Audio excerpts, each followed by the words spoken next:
CST and the natural sciences. Okay, without further ado, Professor Patterson. All right, hello. Those of you who are here, well, if you can turn on your cameras, I would really appreciate it. I like to see faces when I'm presenting. You guys can see my screen? I'm driving, but I'll try my best. Okay, no, don't worry about it. You can do it after. Or we can enjoy your beautiful scenery. All right, so today I'm going to talk to you about pitfalls to graduate school applications. And so some of you might be thinking, why is this seminar important? Or what is the purpose of attending such a seminar? And the reason why it's important is because navigating the graduate school application process can be very confusing, right? It may seem a little straightforward, but when you actually start doing it, it's confusing. And simple mistakes in a graduate school application can potentially hurt a strong applicant, all right? And so what I really want to do is go through this seminar to help you avoid common mistakes seen in applications. And if you have any questions, feel free to drop it in the chat or interrupt me at any time.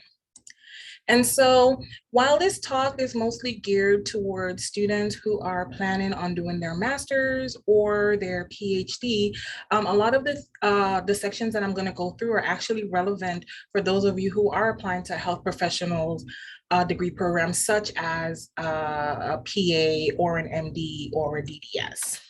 All right. And so the application process, you may not be familiar with it, so I just wanted to sort of walk you through it a little bit. And this may differ from school to school, but generally it's about the same. So once you turn in your application, it's reviewed by the admissions committee. All right, and the admissions committee looks at it and determines if they do a brief glance at it, and they determine if you meet the qualifications for an applicant, right? And different schools deal with it different ways. Sometimes they have tiers where students who meet the minimum qualifications are in tier 1 and the others are in tier 2. Either way, your applications are sent out where they're reviewed and scored by about 3 committee members, all right? And again, this differs from school to school.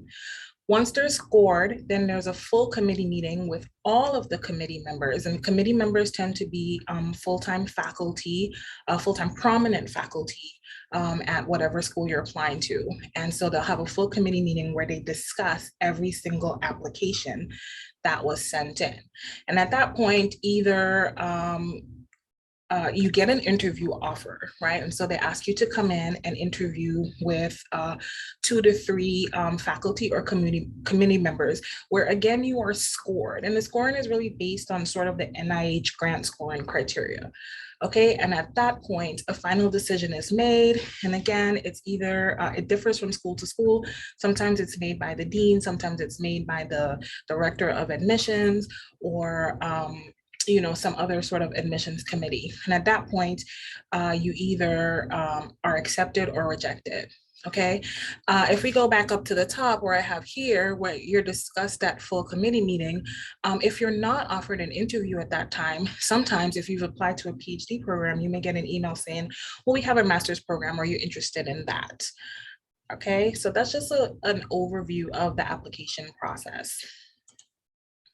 So here are the main components of an actual graduate school application. All right, so what they're really looking for is research experience.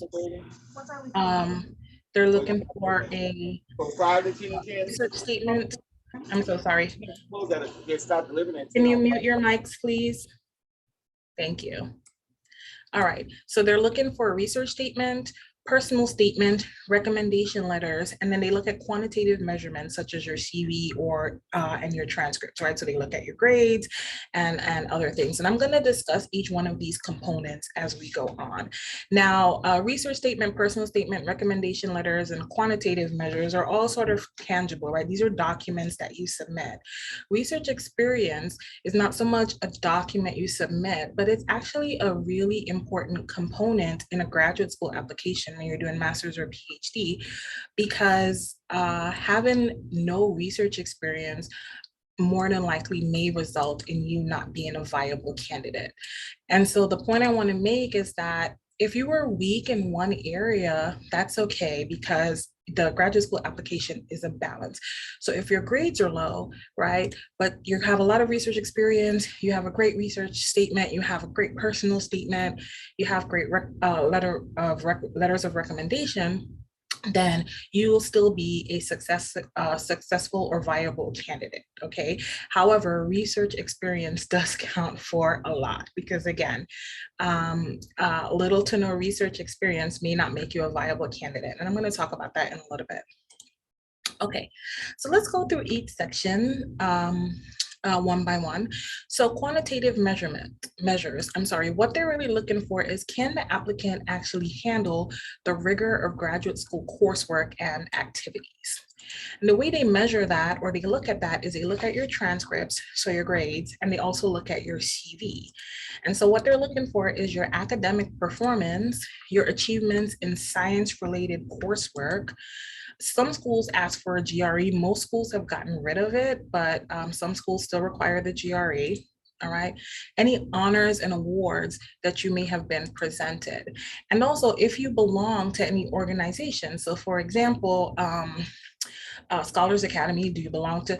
So different schools are not really going to know what the different organizations at your undergraduate university is, but they can get some sort of idea based on the name, right? So you're a member of Scholars Academy. Are you a member of AACR? Are you a member of a URM group in your university? Memberships actually help, because a lot of times too, when they're deciding whether they're given scholarships on top of the stipend that they pay, they look and see, have you been involved in certain groups? So it's important to get involved. So here are some pitfalls that we can see when they look at quantitative measures. So pitfalls are a low GPA, poor science grades, and negative trends in academic performance, okay? And so really, the negative trend in academic performance is really important, especially if your GPA is low. And so they may look at your GPA and it may be 2.9, but you had all D's and maybe a couple F's in your first 2 years of undergrad, but in your second 2 years, you started getting A's and B's, especially in all your science courses and your upper level science courses, right? So they look at trends as well. So just because your GPA is low does not automatically exclude you from applying. However, the solutions to some of these pitfalls are, if your GPA is low, do not ignore the issue, okay? You can still apply, especially if you're strong in other areas, but you must address your low GPA. So you use your personal statement to do that. I'm going to talk about that a little bit. So in your personal statement, there should be a brief explanation, right? And you should indicate to the community committee members, who are reviewing your application, that poor grades in the past are not reflective of current progress. All right, so it's very important, because if you don't address it in your personal statement, this leaves a lot of room for whoever's reviewing your application to ponder as to why your grades were low, right? And there are a lot of valid reasons why that could have happened, but you need to explain it, because the committee member is not going to call you up. They're not going to say, Miranda, your grades are kind of low. Can you tell me why? They're going to get that from your personal statement. Some of the other things that you can do is if you've decided, maybe if you've decided to take a year off in between undergrad and graduate school to sort of work on your application, you can take a graduate level course as a non-degree seeking student, right? You can take that pretty much at anywhere in the medical center, at UH or whatever. So you can show that even though your grades may not have been amazing in undergrad, right? Once you get to graduate school, or once you started taking graduate level courses, you were successful. And I've seen that a lot, where students had not a great GPA in undergrad, but then they went to graduate school, they did a master's degree, and they got all A's. And so the undergrad grades are not really considered at that point because they went to a master's program and they showed that they can perform at the postgraduate level. Okay. Another thing that you can do is you consider taking a postback program, right? And so postback programs are essentially designed to help you prepare more for graduate school, especially if there are some deficiencies in your academic transcripts or your CV. And so find a postbac program that is research-based, right, where you will actually do independent research. That's very important. Okay, and a lot of these programs will also include courses that you can take. So again, you can show your committee, hey, I've taken these courses, I can succeed at a graduate level. All right, and so postbac programs tend to be between 1 and 2 years, and there are a lot of them all over the country. They also have postbac programs for people who want to go to medical school, but again, may need to improve their GPA or, correct any other deficiencies they may have or problems. Okay. And the other thing is, if you've applied for the PhD and you were rejected, consider doing the MS and then 2 years down the road, reapplying for the PhD. And that usually helps a lot. Okay. So the next thing, and one of the biggest components, I think, is research experience, okay? And so what committee members are looking for is, does the applicant have enough research experience, okay? And so they get this information from both your CV and your research statement. So they look at the quality of your research experience, the duration of your research experience, any achievements like awards, did you present, have you published, have you attended any scientific meetings or conferences. I will say that while publications are great, it's not a deal breaker. I did not have my first publication, I think, until after I graduated with my master's, right? So they're not a deal breaker, okay? But scientific meetings, attending scientific meetings and presenting at them are something that you can do right now. Okay, so some of the pitfalls that we see with the research experience is that a student has no undergrad research. If you have not done any undergrad research and you're applying for a thesis-based master's or PhD program, the committee is not going to know if you really understand research, if you understand the rigor of research, if you understand how to conduct research. And so it makes it a little tricky for them to really determine if you're suitable for this program. Another thing we see is a very limited research experience or very limited lab work. And so you may have done research for 2 months, but that just touches the surface of really doing scientific research, right? 2 months is not really long enough for you to be immersed in scientific research and really fully understand all that it entails. A lot of people have done research, or they put in their research statement, well, I read some papers or I read some articles and I helped write a paper, I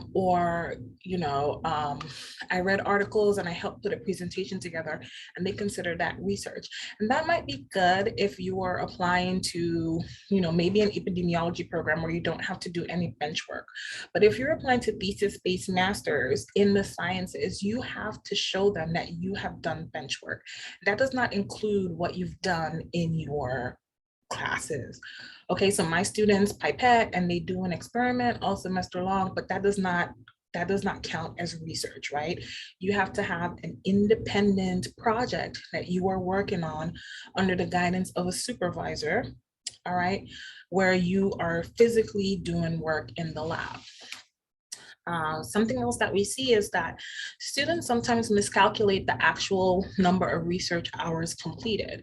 And so again, because they're looking at the duration of your research, it really matters if you've done research for 2 months versus if you've done research for 8 months. Okay, it matters. So when students are calculating how much time they've spent doing research, a lot of times they just calculate the amount of time spent in the lab. But remember, when you're doing research, sometimes you're reading papers, you're writing, you're presenting, you're having meetings to discuss, different aspects of your project, maybe with your mentor, maybe with your entire lab, maybe with a collaborator. So all those count as research hours, okay? So don't sell yourself short, all right? And then another pitfall here is limited exposure to the greater scientific community, AKA you have not presented your work anywhere, right? And that's also important. And so some solutions to that is you can definitely do independent research at UH Downtown. UHD has great faculty that do fantastic research. That's how I got in my start in doing research. So you can always reach out to them, go to the natural sciences office and ask which faculty or which professors are taking research students, and then look at the projects that they're working on and see which one interests you, okay? Something else I suggest is that you do some sort of summer undergrad research program. And so at an external university, maybe internal for 1 year and then external for another year. And I also did that. I did internal at UHD 1 year, external at UT Medical School, and then my junior year external at Case Western University. All right. And there are tons of summer undergraduate research programs all over the country. There are some here. There are a lot here in Houston. Someone mentioned they wanted to go to California, programs out there, just all over the country. Pretty much every university that does research is going to have a summer undergraduate research program. They may not call it SERP, but some sort of acronym like that. Okay, make sure you accurately calculate your research hours. Like I said before, count the time that you spent reading papers, the time that you spent presenting, the time that you spent in meetings, or working with collaborators, all right?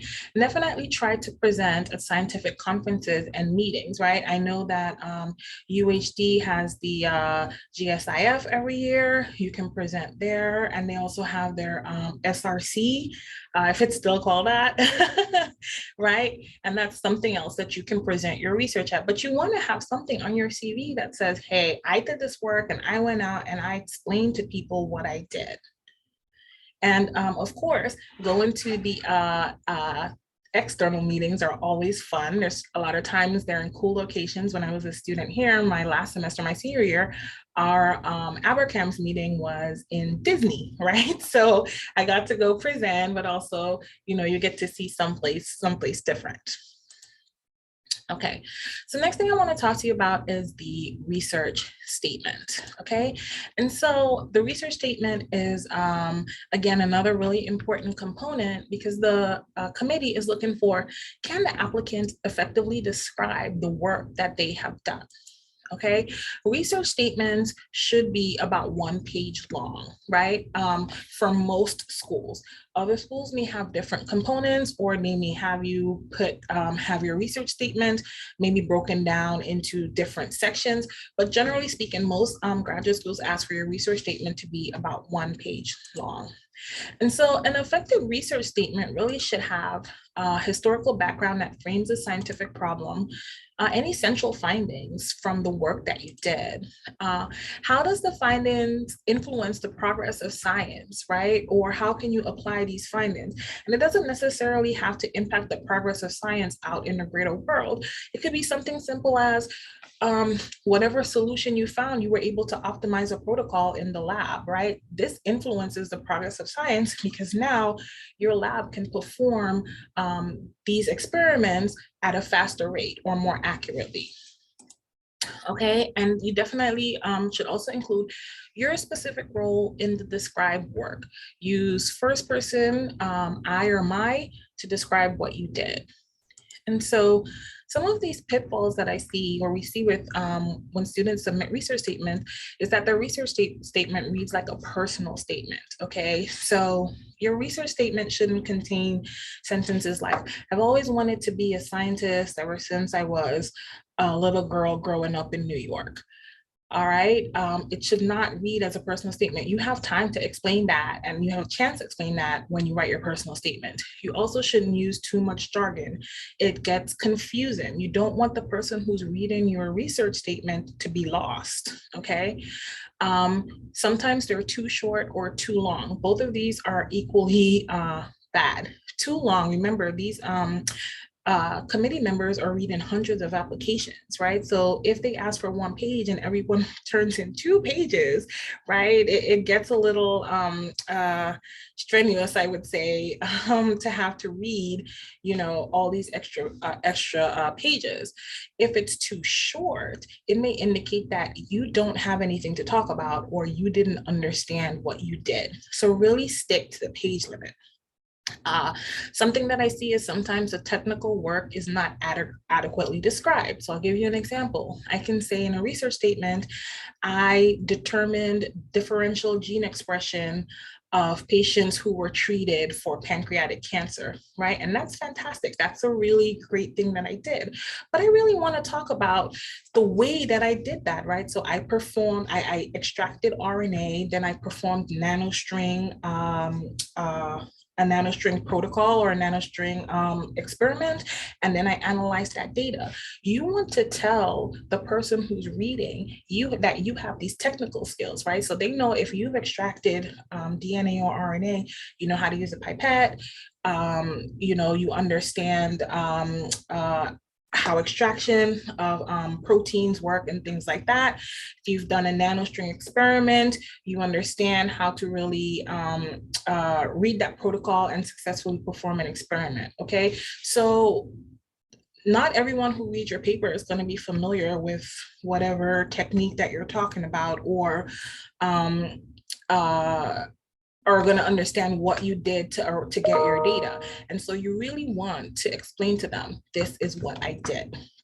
Okay, some other pitfalls that I see is you use we and us statement. So we extracted RNA from paraffin embedded samples. Okay, what does that mean? If I'm the reader, I'm like, or if I'm the committee member reading your application, I'm like, who is we? Did you do it? Did your lab do it? It's very confusing to the reader, to the committee member, because they don't understand what work did you actually do. Because if you say we did this, then I'm sitting there wondering, okay, how much did you actually do on this project? All right, so some solutions to that is your research statement really should be only about the projects that you have done. Okay, keep the personal things out of it. You have your personal statement to talk about that. You want to sound engaged in the science, but you really want to avoid having too many technical terms. You should share your research statement before you submit it with non-experts so that they can assess the clarity of your writing, right? See if they understand what you're talking about. Now, a layperson may not understand a lot of the normal technical words, but they should be able to at least follow along with what you're saying, okay? Follow the instructions. This is very important. Stay at the page limit. Be very specific about how you conducted your experiments. Let them know what you did, okay? And always use first person. So I am attempting to extract RNA from paraffin embedded tumors, or my project involved, you know, this. So don't use we and us, because it gets very confusing about who did what. All right, and I just want to do a little plug right here. So I am actually going to give a seminar sometime next month, actually, on how to write an effective and compelling personal and research statement. So I'm going to go into much more details about this at another time. So your personal statement, what the committee member is looking for is a compelling story told about the applicant and their science, okay? This is a great way for the admissions committee to know you, okay?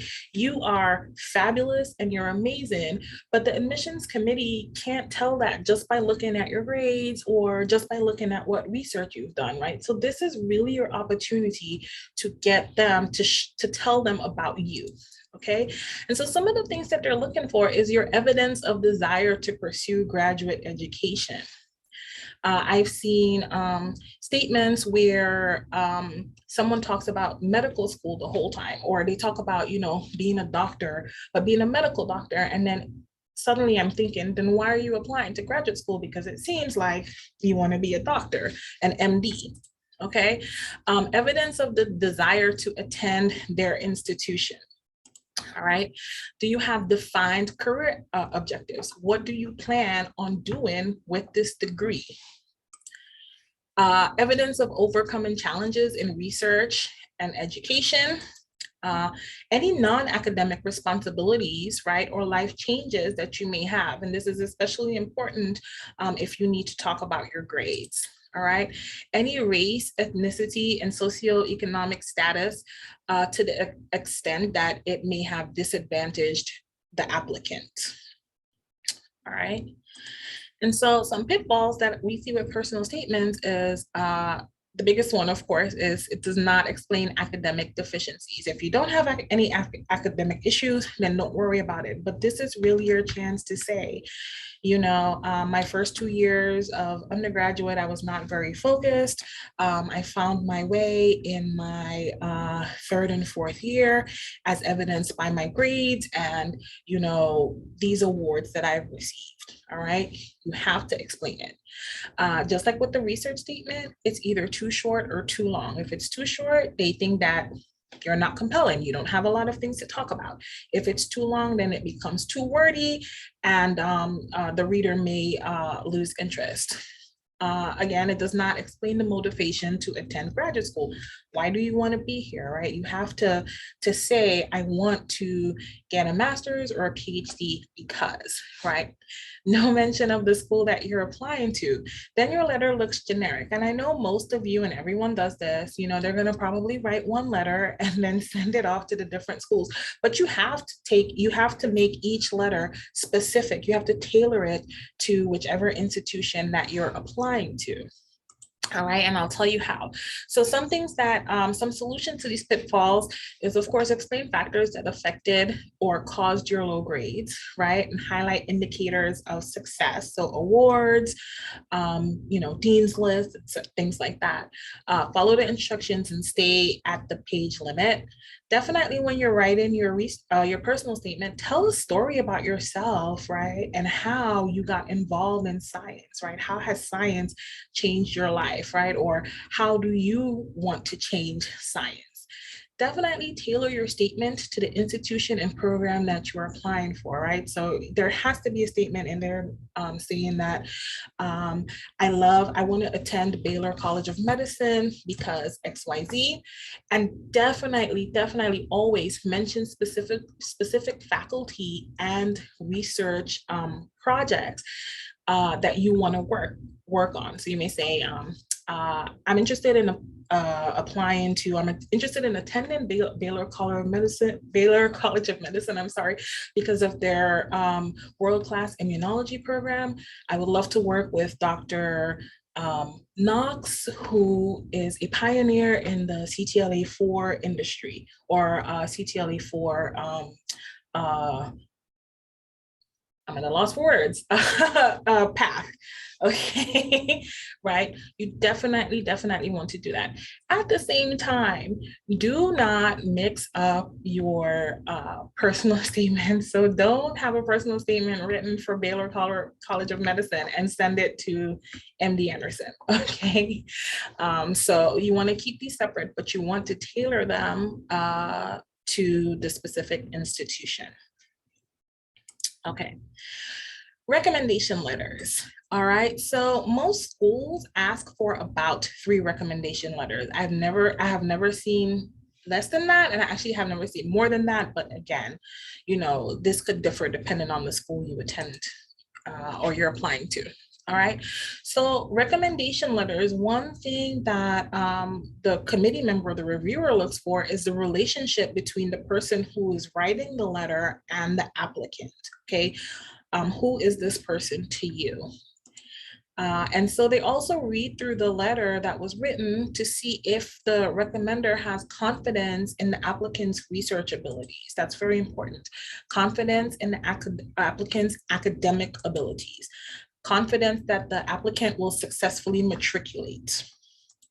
All right, and most schools also do some sort of ranking of the applicant, right, where they ask the person who's doing the recommendation letter to rank either top 1%, top 10%, top 25%, bottom 25%, bottom 10% in different areas. So one school I know asked the recommender to rank the candidates' analytical skills, research skills, how well they communicate, either written or orally, how mature are they, are they motivated to really to do this degree plan, and are they independent, are they able to think independently? All right, so most schools ask for a letter and a ranking, and the rankings do matter. So some pitfalls that I see here, and some of these, unfortunately, you're not going to be able to address on your own. But one big pitfall or red flag is that there's no letter from your research advisor or research supervisor.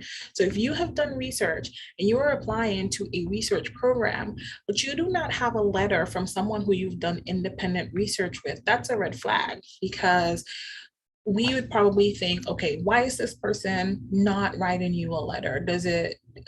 Was your project not successful on your part? Is there something wrong? So you definitely need a letter from your research advisor, okay? This is something that you can't help, but if you speak to your recommender, if you're close to them, do let them know that that they should speak about your research abilities. They should talk about how you work in a lab, right? That means a lot when they say, this person is very meticulous, they complete their projects on time, they don't make a lot of errors and things like that. Another pitfall is that sometimes the recommender does not really know the applicant. So I saw a letter that essentially the applicant's name was never in the letter, right? And so the letter was like, the student was really intelligent, they did really well in my class. The student was one of the top performers in my class. The student, et cetera, et cetera. So there weren't even any pronouns that identified who the student was, much less their name, and it was very obvious that it was a canned letter, and the person who was writing the letter did not really know the applicant. Another one, sometimes the recommendation letter is short, and short letters are typically, people take short letters to mean that the person who's actually recommending the applicant does not have a lot of good things to say about them.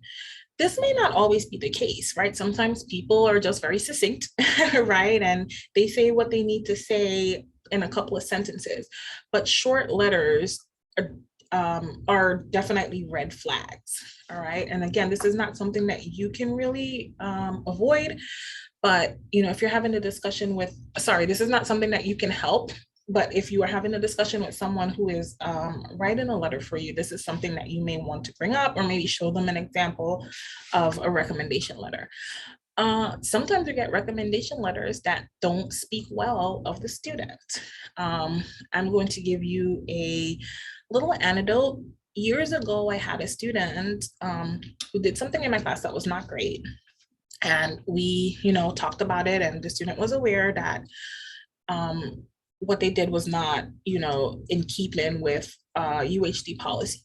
And then about a year later, the student emailed me and said, can you write me a recommendation letter? And, I said, no, but I said it nicely, but the answer was no.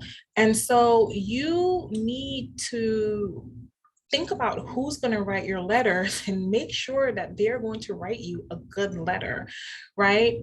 Some people, if you ask for a recommendation letter, they're going to say yes, even though they don't have good things to say. And I'm not necessarily saying that anyone at UHD will do that, but I have seen letters that are like, I don't understand why this person's applying to graduate school. They have no motivation. And so, I'm wondering, why was this person asked to write a letter when obviously they don't have a very good opinion of the applicant? Okay. Another pitfall I see is that you have recommendation letters from non-academic sources. All right. So it's fantastic that you've been a part of Girl Scouts for 15 years, but we're not really interested in what your troop leader thinks about your abilities to be in graduate school. Okay. So how to overcome this, you definitely want to make sure you have a letter from your research advisor or supervisors. If you have more than one,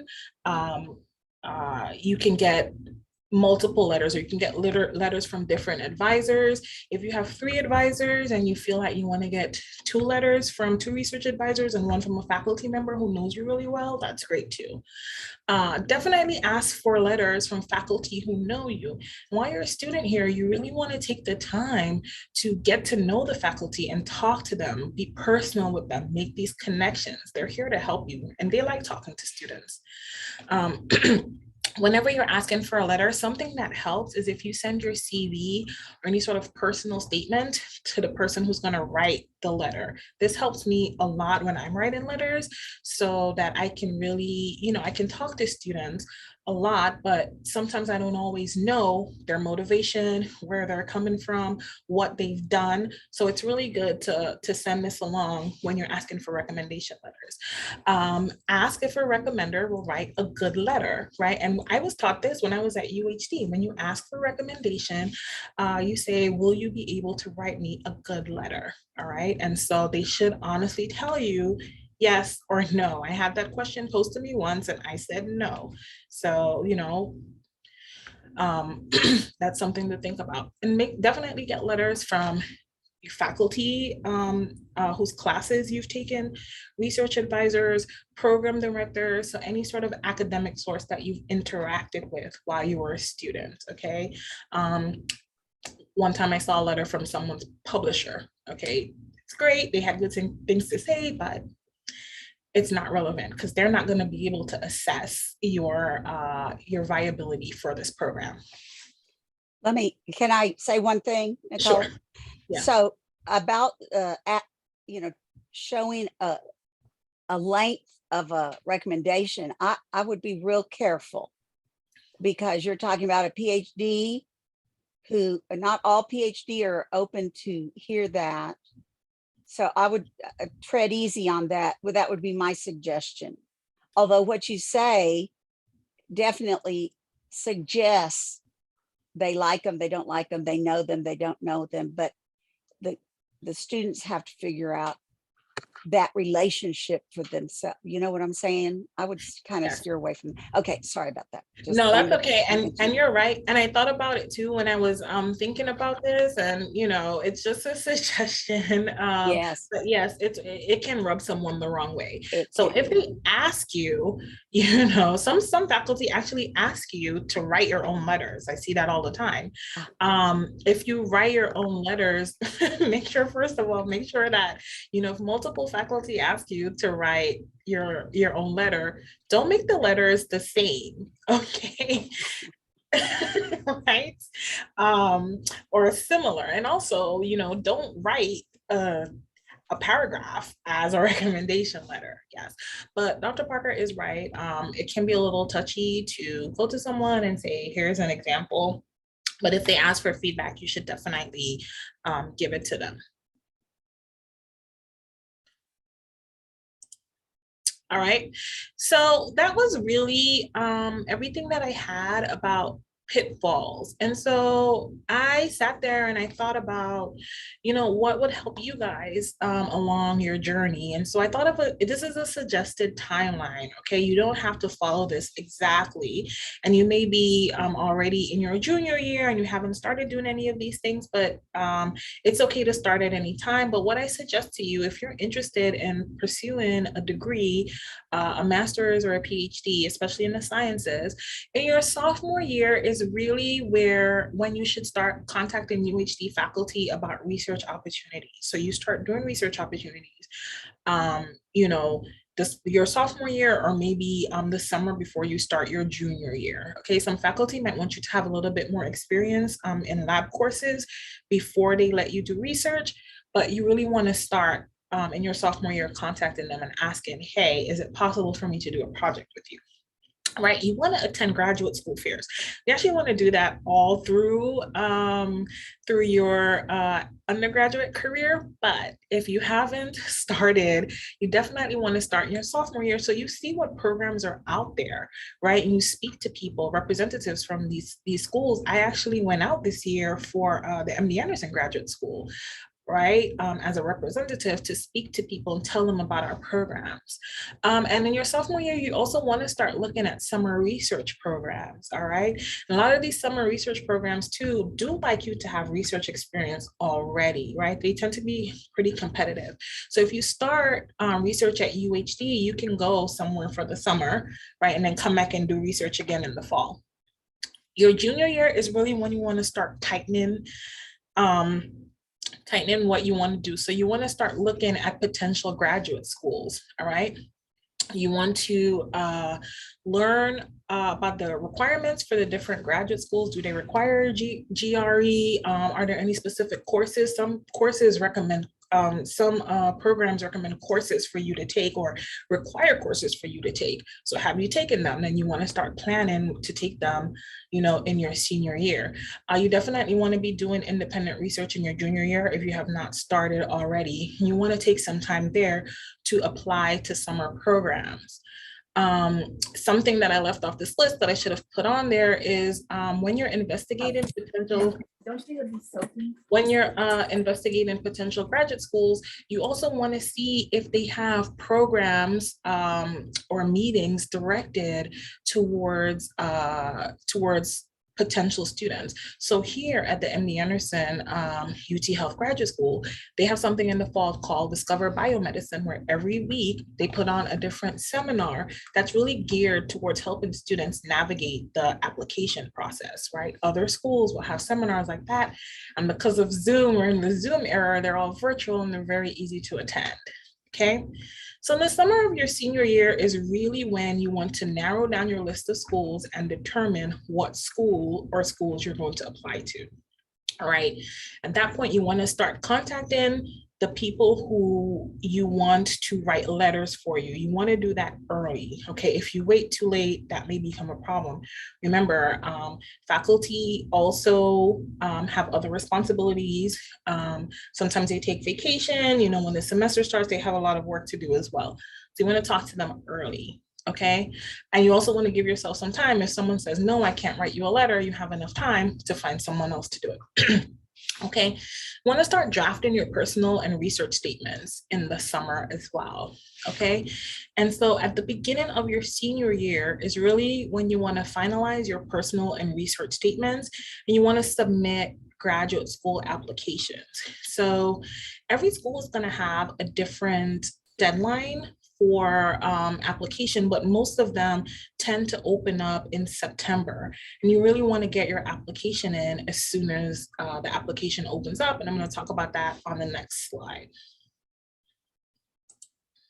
Okay, so here are some other tips that I have for you for your application process. Attend as many graduate fairs and events as possible. The more you attend, the more you learn about the different programs. And when representatives from the schools start seeing you, they're gonna remember you, right? I've heard so many times, oh, I spoke to this person in Austin. I'm so glad they applied here, all right? Get to know the people. It tends to be the same people over and over that go to these fairs. Okay, if you have any questions, contact the admissions department at whatever school that you're applying to. That's what they're there for, to answer questions. One second. I would recommend that you have a spreadsheet with all the schools that you are applying to, and then have maybe columns with what they're requiring, okay? On the recommendation letters, 3. Personal statement, you know, are they requiring 1, or do you have to answer, you know, a series of questions or things like that? Okay, so if you go to their page, their admissions page at any school, it'll tell you what the admissions application looks like. Apply early, okay? Schools do roll-in application. Every single school that I know does a roll-in application. So what does that mean? When your application, when the application opens, let's say September 15th, on September 16th, the admissions committee is going to look at all of the applications that they have, that they've received. They're going to go through it, and then they're going to send them out to the committee. Okay. And so they do this every few weeks or so. And so the earlier you apply, the greater the chance you have of getting an interview, because at some point, right, they may say, well, we have, I'm so sorry. I'm just going to mute.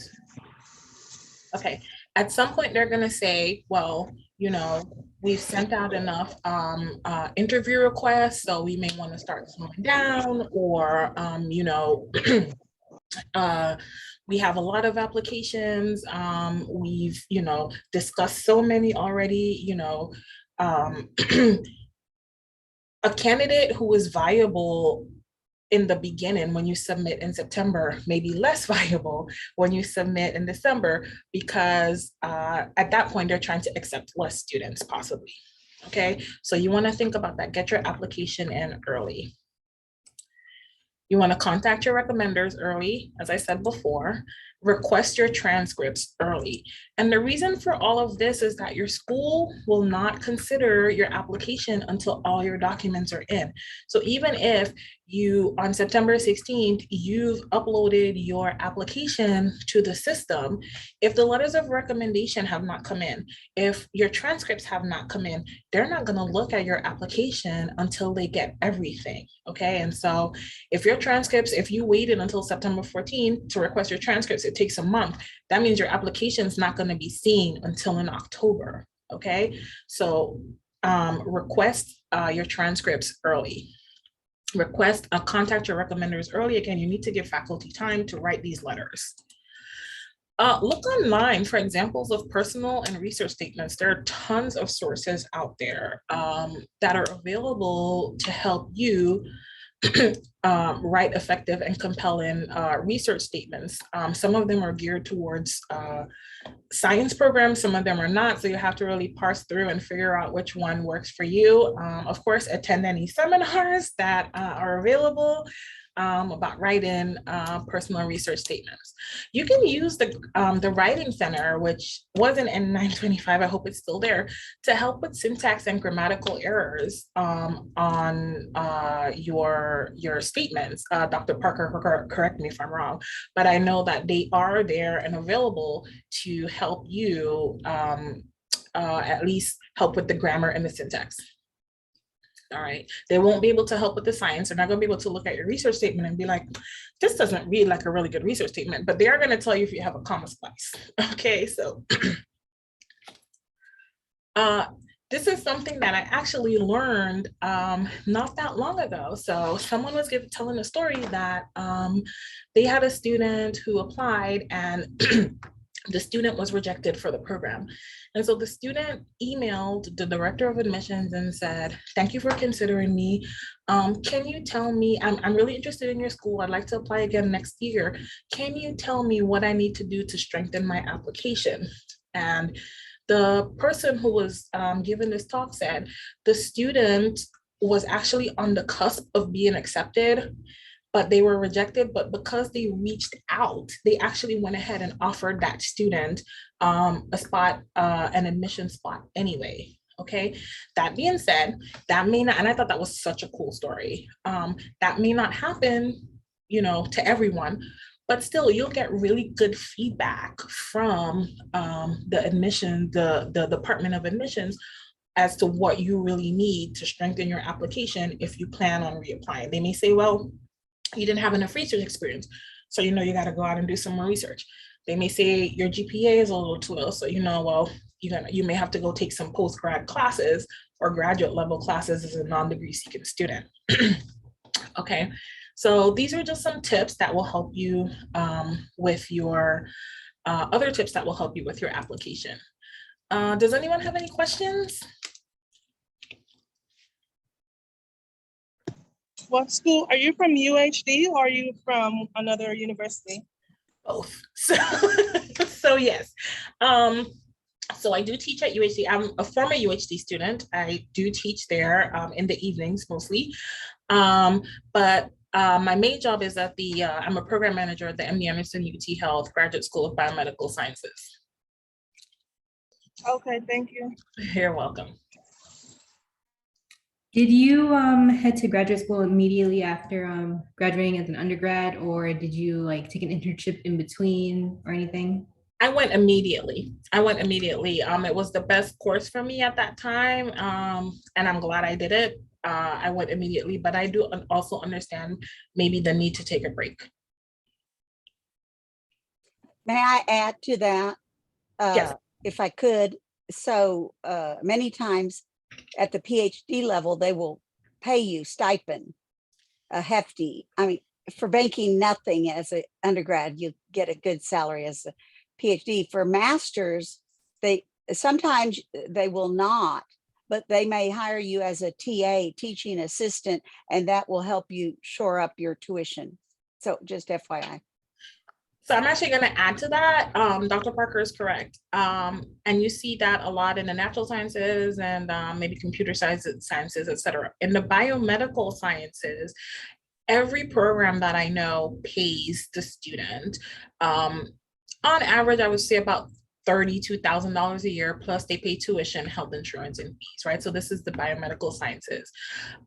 Some schools, right, including ours, also pay the master's students, right? And it's a range from, I believe, something like $20,000 to $32,000. Again, $32,000 they're required to pay, and as well as tuition and fees. So biomedical sciences definitely. Wow. Yeah, It's great. yeah. Okay, Alan has a question. Alan? Sorry, he can't speak. Okay. Can you write it in the chat? Okay, anybody else have a question? Oh, I see. He has a more specific. Okay, well then you can take it up with. Okay, Alan, you can talk to me Thursday night. He's in my class. There you go. Yeah, someone wants to ask me a question about personal. Oh, hi, Older. Yeah, you want to shoot me an email? Or you want to call me? Okay. Okay. Hi. Amaya Craft.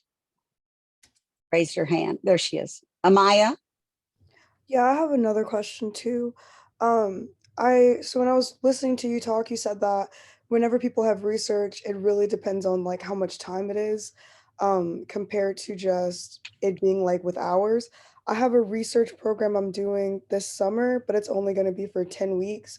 I wanted to know if I should try to do another research like program as well, since it's not that long. Hi, Maya. Your summer research program should be sufficient, but I am always going to recommend that you do as much research as possible. Okay, summer research programs tend to be more rigorous than when you do research throughout the semester, especially if you're doing it, at like a tier 1 research institution. So yes, it should be okay, but I would encourage you to do as much research as possible if you're planning on going to graduate school. First of all, you gain more skills, but also you gain more contacts, and it does look better on your CV and on your application.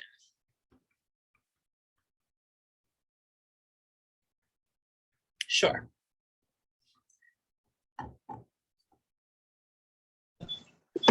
I have another question. Yes. Do you have any links to resources to help with graduate school tuition? Yes. Andrea is asking that question. Yes, I do Yeah. actually. Yes, if you send me an email, and again, my email address will be at the end.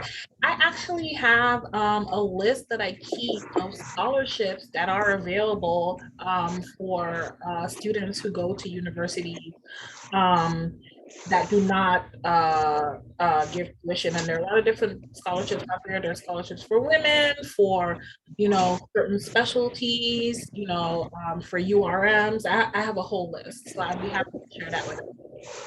Okay, thank you. Jemiah asked, if you don't have any research experience, can you not apply to graduate school? Okay, here's the deal. So in reality, I'm gonna say that if you're applying to a PhD program in the sciences and you don't have any research experience, you can apply, but the chances of you getting in are very slim, because what are you gonna write about in your research statement if you have no research, right? And that is always a flag. And this is a comment that, you know, I hear or I make, you know, when reviewing applications. It's like, well, this person has no research experience, so their research statement is very weak. Okay, so if you want to go to graduate school and you want to do research, you need to do research in undergrad. Okay, graduate schools are very competitive. All right, and so they're going to be looking for students who know or have an idea about the rigors of research. Okay, research can be very demanding. It can be very disappointing at times. You can work for a whole year on something and you get no results, and they want to know that if that happens, that you're just not just gonna quit and leave. You know, I had a friend, I love to tell anecdotes. I had a friend who she worked all day on a project from like 5 a.m. to like 8 p.m. We were going to the movies, and she was working with some cells and she really needed them. And right at the end of the day, when she was supposed to put the cells in the incubator, she dumped it down the drain, and it was just awful, right? And she really needed that. And, you know, they want to know if something happens or if your cells get contaminated or something like that, that you can handle that disappointment, that you're not just going to be like, okay, I give up. All right. They want to know that you understand that when you work on this project, you're pretty much on your own. You have to develop your own way of thinking, your own style of thinking in order to make this project really progress. Can you do that? And so, yes, you do have to have research experience. You can try to apply to master's programs. There are a lot of master's programs that expect that students don't have research experience when they come in. And so they're tailored for that. However, again, especially the ones that pay can be very competitive, right? And so they may want you to have some sort of idea, especially too, when you think about it, you're going to go to a lab for a master's program. You want to graduate in 2 years, maybe 3 years. If you have to learn how to pipette, right? When you get to that lab, that's going to delay your graduation.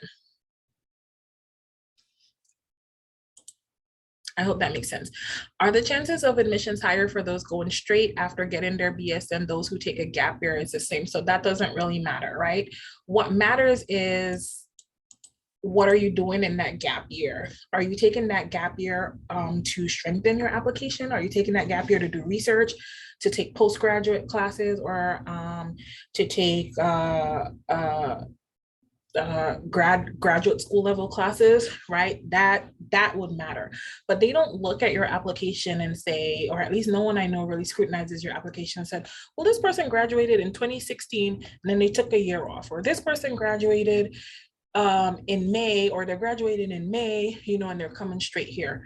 That is not really a factor of anything that would be considered, right? But if you take a gap year, it's really, what did you do in that year?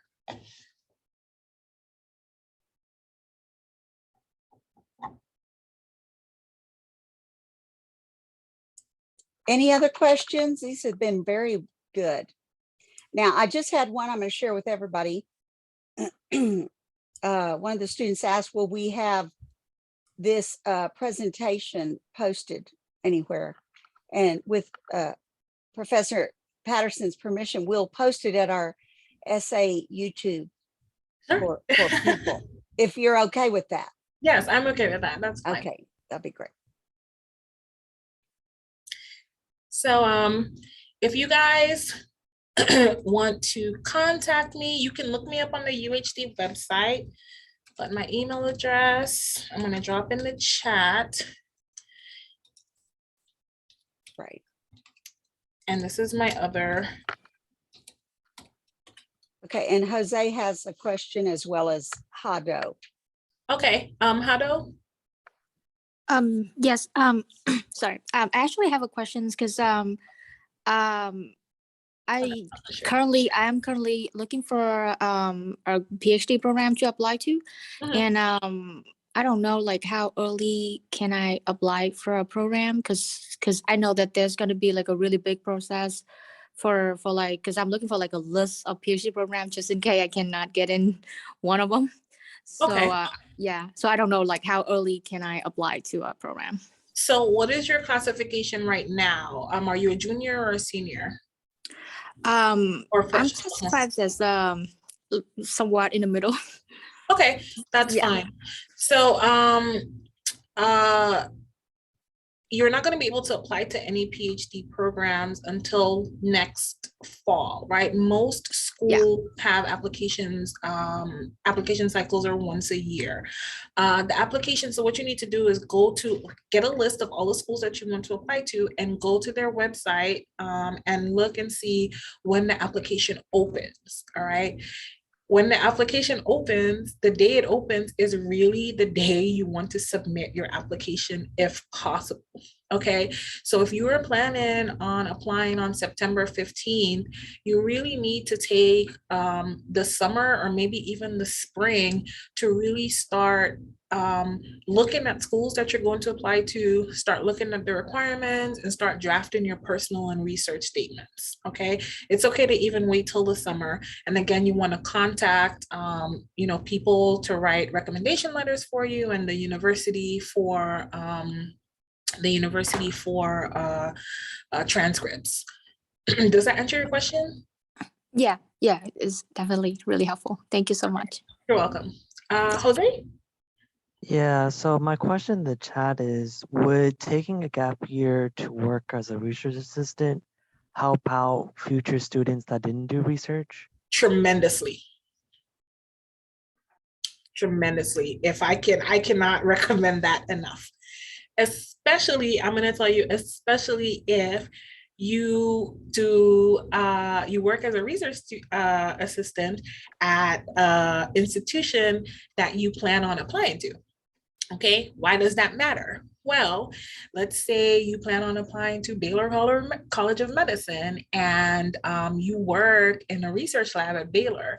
That PI that you work with is going to write you a recommendation letter. Okay, they're going to know people on the committee, right? And providing that you do very well, a lot of times they may say this is an excellent student for the program. If you're applying to a PhD program, they write in their letter, I am willing to fund this student. There's not much that the committee will go against that. Okay, so that's just something to think about. Yes. One other comment. Uh-huh. You just triggered it, if I may. Yeah. Oh, I'm sorry. Miranda had a question. Okay. Well, let me go. A quick question, but I was going to save it till after. Is how recent does the research have to be? Like, say we used to work in research and held like a 2-year internship and like a 2-year on-site research. Like, does it have to be within the last certain amount of years? That's a good question. I guess I have to think from my perspective. If I saw an application like that, what would I think? So it's okay if you've done research and a lot of research in the past, but if there is a huge gap, like 5-6 years between when you last did research, you may want to do some sort of project at UH downtown, just to show that you still have the technical skills, you still understand, research evolves very quickly. Things change. Things that I used to use in the lab as a graduate school when I was in graduate school are obsolete right now. Okay, so you may want to just at least try to get, at least 1 semester or so of research under your belt in addition to that. That's my recommendation. Okay, and I was going to talk about real quick fellowships. Yeah. We've had in the last 3 years, believe it or not, 3 undergrads who from UHD applied to PhD schools and also applied to the NSF graduate fellowship program, and they won. And this is like a $36,000 amount of money that you take into your PhD program. And, the tier ones love that because it saves them money, believe it or Yes. not. And you're literally saving the PI of a lab money because you're bringing in money with you. So it's more than a scholarship. It's not like a scholarship. And there are strings, but it's a very good, if you have that REU under your belt and you can use it as a stepping stone, but you do need letters of recommendation for that also. So you could go to NSF and look that up, but that's not the only fellowship program out there, but it's a major one. So. Yes, everyone loves when you come with your own money. It's fantastic. Any other questions? Casey, you asked a question. Did I answer that? No. When you submit your application, should you submit on the first day the application opens, 2 weeks after? What's a good time frame? Okay, so I'm gonna tell everyone that you should submit the day it opens, okay? But of course, if you can't make that, if you can't submit it on that day, then that's okay. But try to submit it early, okay? So within the first week or so, because again, when the applications open, they're going to immediately assess and look at all of the ones that are already there. And so you want to make sure that your application is being considered in the first batch if possible. All right. Submitting your application on December 15th, which is typically the deadline, doesn't mean that you're not going to get an offer for an interview. But they may be a little bit more rigorous or about the applications that are being submitted then, since they've probably already started making decisions on who are getting interviews and who they may or may not want to accept. Haley? Yeah, I wanted to make a comment for anybody who's wanting to go to a physician's assistant graduate program here in Texas. I believe all of the applications are actually done through CASPA. And the way to get to where you're submitting day one, because it opens and you can't do anything for a period of time, like 30 days before, but that profile saves. So you can enter in all of your credits and everything, and that rolls over. So that saves a lot of time in between. Cool, thank you for that tip. I don't know too much about that application process. Something else I wanted to tell you guys for graduate schools, you do have to pay an application fee. A lot of times you can ask them to waive that fee. Sometimes they waive it automatically when you ask. Sometimes, they may ask for, a little bit more information. So that's something to think about. So if, the application fees are holding you back from applying to a lot of schools, ask for an application fee waiver. I know one school a couple semesters ago, the payment system wasn't working. So everyone who applied on the first day got their application in for free. So that might be another incentive. I wanted to say something to everybody, but pointed at Haley. So on our essay YouTube channel, we have one of the women in science speakers from last semester, Asma Aziz, who is I think in August, she'll finish her PA, and she's got a wonderful story, but she also addresses some issues, I would say pitfalls, her own personal, but how she overcame. And it's a very, very important if you're really trying to get into PA that you look at that. So just go to our essay website, and it's under College of Science and Technology. Okay. Oh, you're on mute, Dr. Parker. Because I didn't want anybody to hear what I was saying. Oh, sorry. No. We want to honor your time, and you all have got wonderful questions. Email Professor Patterson, and I'm sure she'll get with you. She's very generous with the time, and she'll learn not to be so generous eventually, but nonetheless. Okay, anyway, no, she's always been very generous. And we thank her so much. She's an alum. I mean, we're very proud of her. She's an alum of UHD and of the Scholars Academy. So she was a senior peer mentor for FYI for you all. And that means she has her stuff together and she still has it together. Thank you, Miss Nakamura. But anyway, we really appreciate having her here. Let's give her a big round of applause. And we'll go ahead and stop at this point. Even though you may have more questions, you can enter those privately. Okay. Thanks so much. Thank you. Thank you for the opportunity to talk to the students. I always love speaking